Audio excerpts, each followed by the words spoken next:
Assalamualaikum warahmatullahi wabarakatuh. Kali ini saya akan mempresentasikan resume buku pendidikan Pancasila karya Pak Ujang Carda, SSH, MH, MIP. Buku pendidikan Pancasila Bintang Wahyudi, D1A 210553, Fakultas Ilmu Komputer.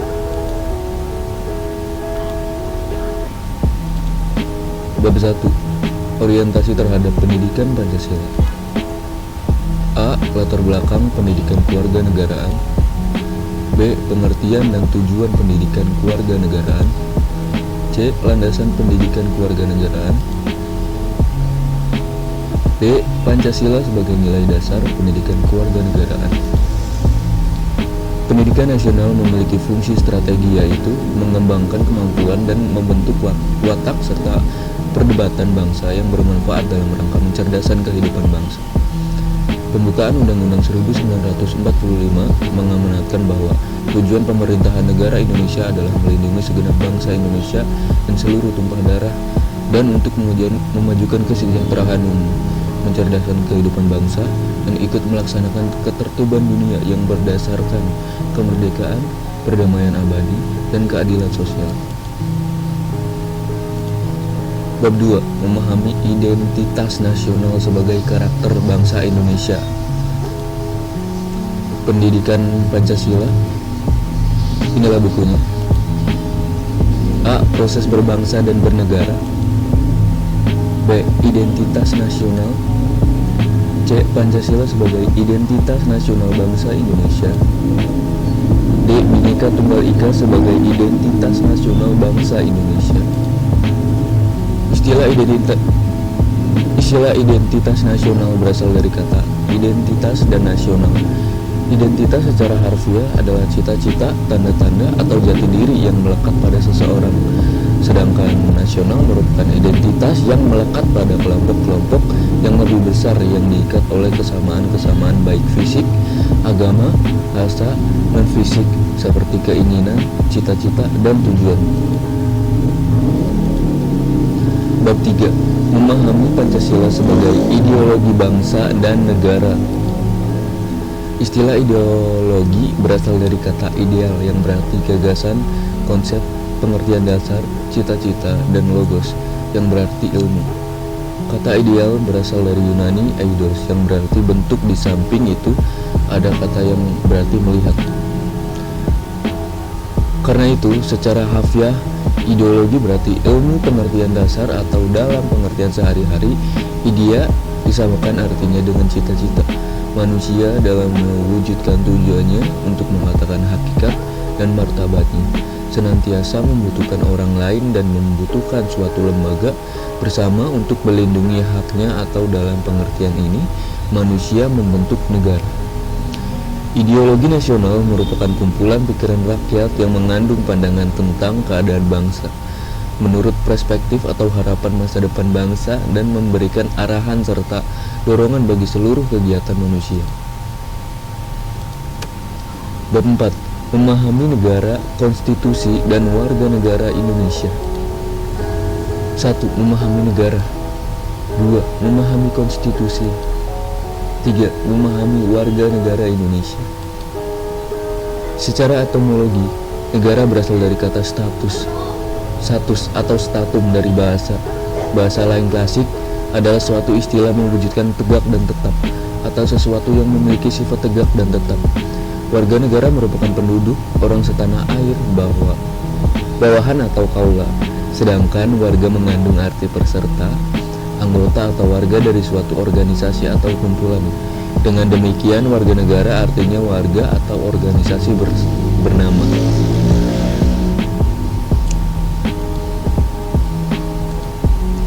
Bab 5. Memahami negara hukum, hak asasi manusia, dan demokrasi. Memahami negara hukum Indonesia. Memahami hak asasi manusia. Memahami demokrasi Indonesia.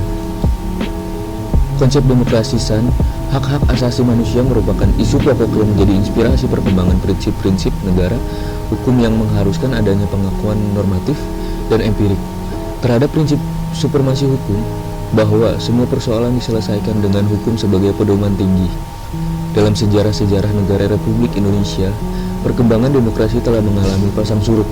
Masalah pokok yang dihadapi oleh bangsa Indonesia adalah bagaimana meningkatkan kehidupan ekonomi dan membangun kehidupan sosial dan politik yang demokrasitas dalam masyarakat. Bab 6. Memahami wawasan Nusantara sebagai wawasan nasional Indonesia. A. Pengertian wawasan Nusantara. B. Landasan, hakikat, dan asa-asa wawasan Nusantara. C. Kedudukan, fungsi, dan tujuan wawasan Nusantara. Istilah wawasan Nusantara sebagai wawasan kebangsaan dan nasional merupakan landasan visional dalam menyelenggarakan kehidupan nasional untuk mewujudkan cita-cita dan tujuan nasional. Wawasan Nusantara berfungsi sebagai pedoman, motivasi, dorongan, serta rambu-rambu dalam menentukan sebagai kebijakan, keputusan, tindakan, dan perbuatan bagi penyelenggaraan negara di tingkat pusat dan daerah bagi seluruh rakyat Indonesia dalam kehidupan bermasyarakat, bangsa, dan negara.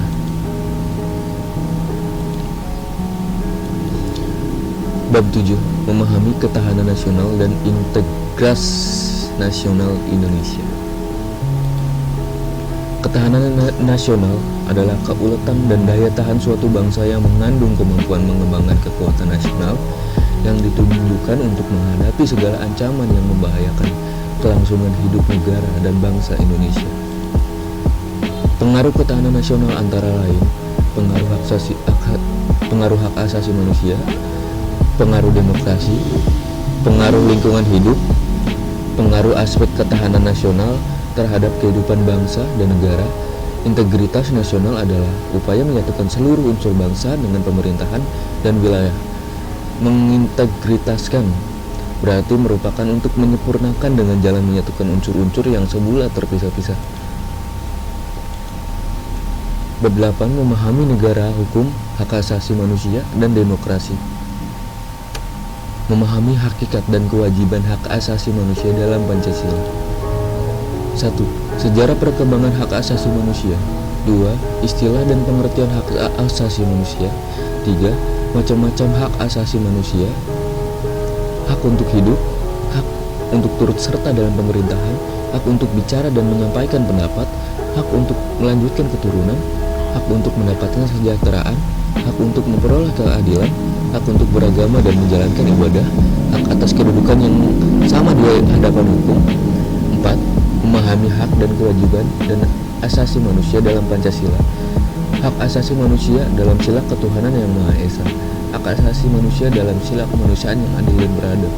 Hak asasi manusia dalam sila persatuan Indonesia. Hak asasi manusia dalam sila kerakyatan yang dipimpin oleh hikmat kebijaksanaan dalam permusyawaratan perwakilan. Hak asasi manusia dalam sila keadilan sosial bagi seluruh rakyat Indonesia.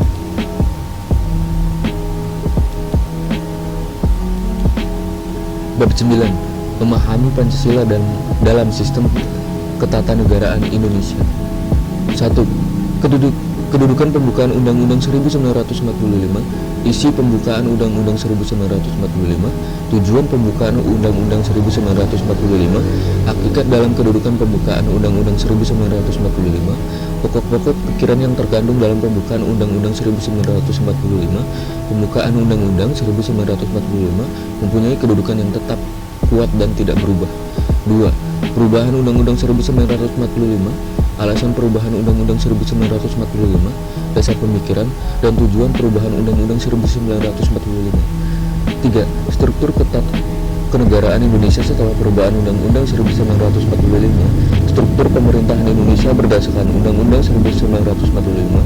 Hubungan antara lembaga-lembaga negara berdasarkan Undang-Undang 1945.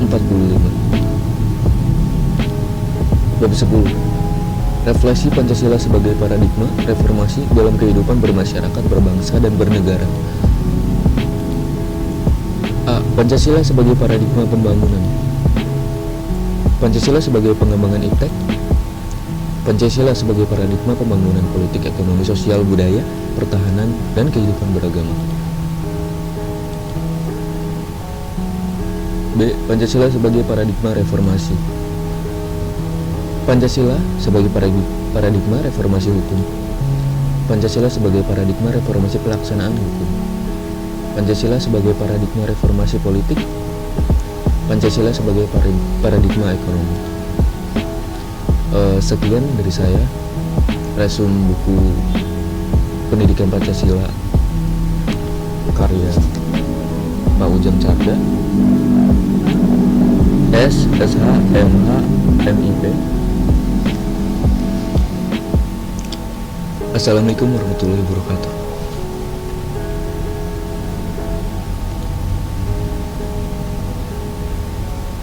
Terima kasih.